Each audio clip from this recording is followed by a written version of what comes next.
Hey guys, Kitchen Table Magician here, and welcome to another episode of Being Single. This is a series I have dedicated to singleton formats.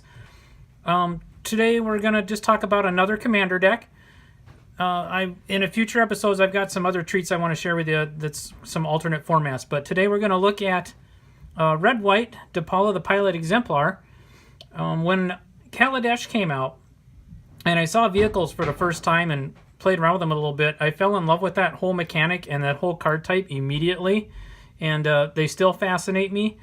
So I knew I had to build a red-white vehicle deck, which I did, and played some Friday Night Magic and had some fun with that when it initially came out. But then I thought, for long term, it would be really cool to have a deck I could play with long term. So I went ahead and built a commander deck around Depala. And the other cool thing about this is that it's dwarf tribal, and how cool is that to build a dwarf tribal deck as well? The dwarves have been around since the days of Alpha, but they've, for the most part, just been very underwhelming and have been weak for what you get. But they make really good pilots, and Depala gives them just that little extra bonus, plus you can search them up when you need pilots. If you have Depala on the table and you need a body, you can fetch one up with her. So this has been a fun deck. Also, vehicles are very effective as a commander deck, and I'll talk about that a little bit as I go through it. I didn't notice that right away as I was building how that would actually play out, but it turns out it's a very cool archetype for commander, and I'll show you why as we go through. So let's go ahead and just start digging through this. Obviously, your commander is Depala, so this will be a red-white build. And you're going to see a lot of standard legal cards in this deck, as well as a lot of older things that I had fun finding and dusting the cobwebs off of and putting in here. So Depala gives all dwarves you control +1/+1, and each vehicle you control gets +1/+1 as long as it's a creature. And when she becomes tapped, you may pay X, and if you do, you reveal the top X cards of your library, put all dwarfs and vehicle cards from among them into your hand, and the rest on the bottom of your library. Now, the nice thing about Depala as a commander is that she only costs 3 mana, so she's easy to play several times. Because even if she dies and goes to the command zone, it only takes 5 to get her back out. And for the most part, I really only get her out if I don't have any other creatures on the battlefield or any other ways to pilot my vehicles, and I just need a pilot. Then she's a handy one to just put out, and just gives all that extra little upside when she's there. So that's the commander. And then obviously we have the suite of basic lands that go with this. And then for the rest of the lands, let's see what we got here. I've got a few, just a smattering of dual lands, a Swinscarred Crag and a Battlefield Forge. And I have a Needle Spires, and the nice thing about Needle Spires is that it can become a creature for 4 mana, which means it can pilot a vehicle. So this is really a cool piece of land. And it's the reason I have, like Mishra's Factory, I have a lot of man lands in here. And it's nice because they avoid board sweeps, and then they can still pilot vehicles. And that's important for this deck. So I have Mishra's Factory, Forbidding Watchtower, Get to Encampment, and Mutavault are all in here. And then I have a few lands that just play around with the artifacts. I have the Sequestered Stash, Inventor's Fair, and Urza's Factory. This is nice because it creates bodies for you later in the game. It's a nice mana dump. And then Sunhome, Fortress of the Legion. This is from Ravnica, and its ability is really cool because you can put that on one of your vehicles and just really hit home with it. And then lastly, I have an Ancient Den and a Great Furnace, and yes, these are relevant because I do run Toolcraft Exemplar, and I also run a few other cards like the Inventor's Fair that want you to have artifacts on the table. So yes, these are actually relevant in the deck. So one of each of those, and these are for Mirrodin. All right, so then I have a suite of vehicles in here. I think I've got 15 vehicles in here, which are all the best ones so far. And I know that this group of cards will only get better as time goes on. They'll print more and better vehicles, but these are, in my opinion, the best ones so far. Cultivator's Caravan I really like because it's a 3 mana mana rock, basically. Even if you don't do anything else with it, you can tap it to produce a mana of any color.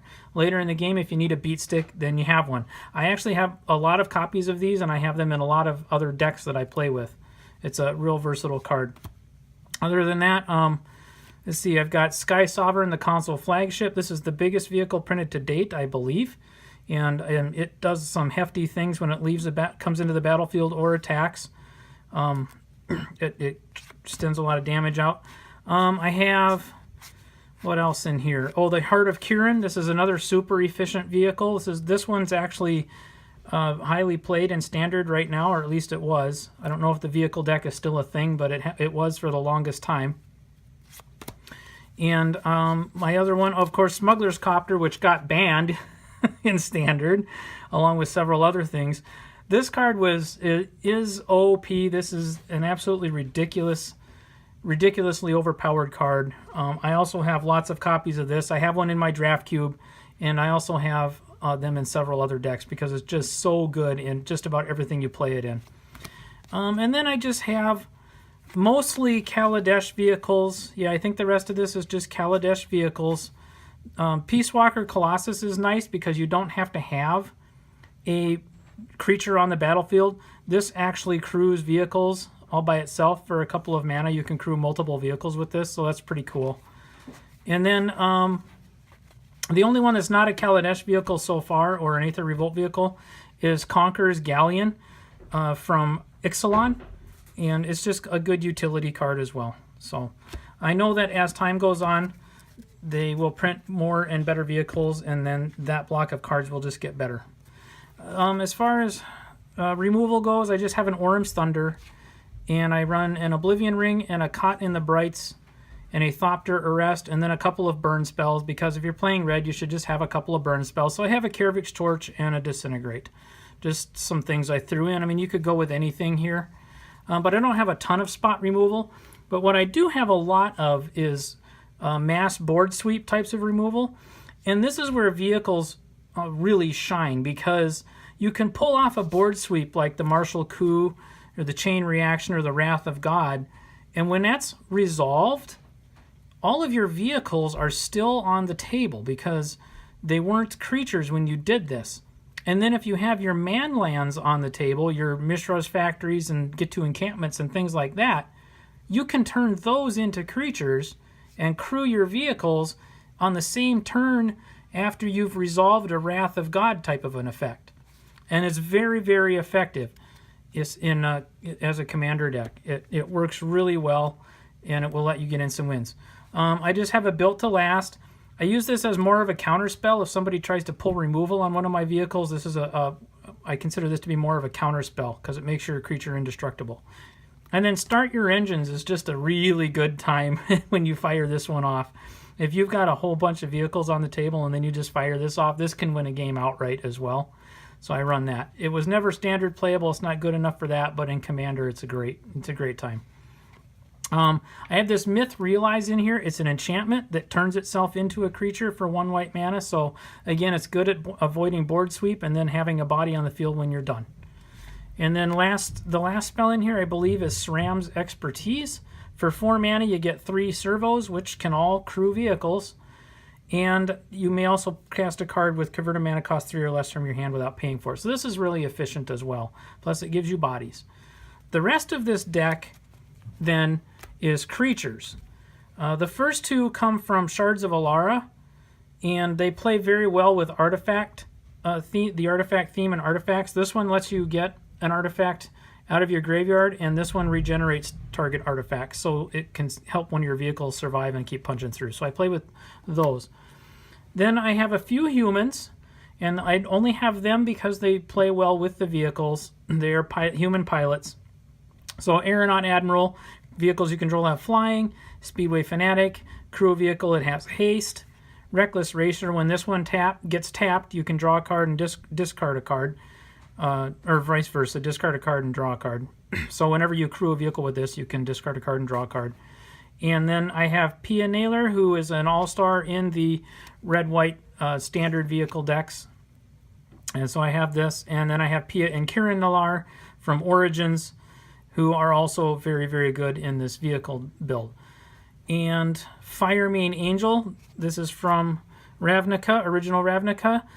Fits right in this deck for 6 mana, 4/3. She was never really standard playable that much, but she's really good in a commander deck. Flying first strike, 4/3. You can bring her back from your graveyard for like 10 mana, but you know, late in the game, especially in a commander game, that's not hard to do. Plus, you get a little bit of life gain from her. All right, so the rest of the deck, I do believe, is basically dwarves. So this is the dwarf tribal. So Toolcraft Exemplar, Aeronauts, Visionary Augmenter, Gear Shift Ace. Okay, Dwarven Miner. This guy's a really good time in Commander. This is actually one of the better dwarves that they did print. And this is from Mirage. And for 3 mana, you can tap him and destroy a non-basic land. And let me tell you, there's a lot of non-basic land in Commander. Oh, yes. And then from Fallen Empires, I actually dug a card out from Fallen Empires because I'm like, if I am building Dwarf Tribal, I have to include a Fallen Empires dwarf, right? So this is the most efficient one. 2/1 for 2 mana. And if it is blocked or gets blocked by orcs or blocks orcs, it gets +0/+2. So, you know, if your opponent happens to have an orc in his deck, there's that. All right, Countless Gears Renegades, Bastion Enforcer, Deadeye Harpooner. Oh, yeah, the Dwarf Durgar Hedge Mage. This guy's pretty good. If you control 2 or more mountains, you may destroy an artifact. If you control 2 or more planes, you may destroy an enchantment. So this guy's good removal, too. Renegade Wheelsmith, Veteran Motorist. This is a really, really efficient card. 3/1 for 2 mana, Scry 2. Why that's on there, I have no idea, but there it is. And then also it gives vehicles +1/+1 if it crews them. Restoration Specialist, Fairgrounds Warden is also a nice piece of removal. It exiles a creature until it leaves play. SRAM is really good in here because it's extra card draw. The Blood Boiler, this is definitely Dwarf Tribal. Master Trinketer gives Thopters you control +1/+1 and creates Thopters, so there's extra bodies. And then, yeah, Audacious Infiltrator, Aerial Responder. All right, this is fun. This is a good time. All right, so back in, I think that would have been Shadowmoor. I don't think this was Lorwyn. This would have been like Shadow War, Eventide. They had a mechanic. If you see this little symbol right here, that is the untap symbol. It is the most useless mechanic. It's been joked about, and especially in my gaming circles, especially as one of the most useless mechanics.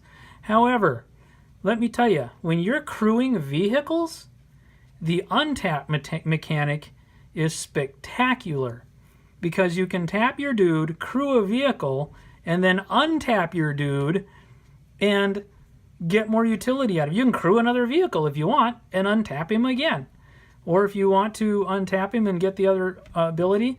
So I found that to be really, really cool in this deck. And so I have several of these. I have a Kithkin that untaps to put soldier creature tokens into play. So I can tap this guy, untap him, create a Kithkin, tap this guy and the Kithkin I just created, and crew another vehicle if I wanted. And then Hate Flayer. Hate Flayer is nasty. It's a 5/5 that untaps to deal damage equal to its power to target creature or player.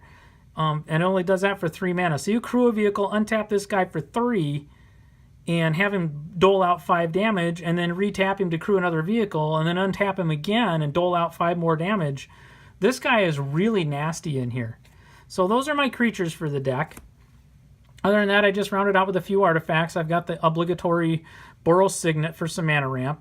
Also, the obligatory Lightning Greaves that you should have in every commander deck. You need to have a Lightning Greaves or something similar. I have a Mire Retriever, which lets me get artifacts back. The Whirler Maker, which creates Thopters to crew vehicles. And then Chief of the Foundry, which gives all my artifact creatures +1/+1. And finally, I have Foundry Expector, which lets me cast all my vehicles for cheaper. So that is my Depala, the Pilot Exemplar commander deck. And the reason I dug her out tonight, other than to make this video, was there's a new vehicle in the new set, and it's a cool one. It's Weatherlight, and this is an oldie. This is so nostalgic. The Weatherlight had an entire set named after it and a whole story arc that spanned multiple sets and expansions way back in the day when Mirage was the block. I think Weatherlight was the last set in that block, and then they wound up going onto the Wrath plane, the whole Tempest cycle, and yeah, there's a whole story arc with Gerard and Squee and all those characters and this ship. So to see this in a vehicle form as an actual card, this is really, really cool. It's 4/5 flying. It crews for 3, so that's a little steep, but whenever it deals combat damage to a player, look at the top 5 cards of your library, reveal a historic card from among them, put it in your hand, and put the rest on the bottom of your library in a random order. And I think there's enough stuff in here for this actually to be somewhat efficient, as well as just being very cool and nostalgic. And the artwork is really, really the bomb. So this is a cool, neat card. One of the ones I'm more excited about so far in this new set, just from a nostalgia standpoint. All right, so I hope you've enjoyed this little trip through Depala, the Commander deck. And as always, if you like this and want to see more content like this, crush that like button and subscribe, and we'll see you next time.